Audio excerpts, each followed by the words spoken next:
নমস্কার, আমি গুলবাদিন হক। কাল বর্ধমান যাচ্ছি একটা কাজে, একটা রহস্যের জন্য। কি রহস্য জানো?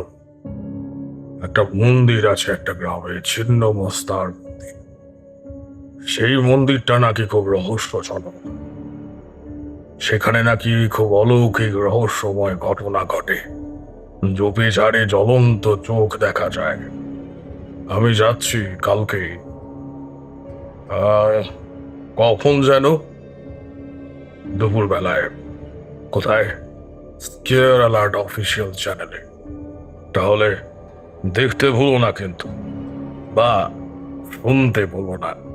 Square alert official. আমি আসছি কালকে। আমি গুলবাদিন হক।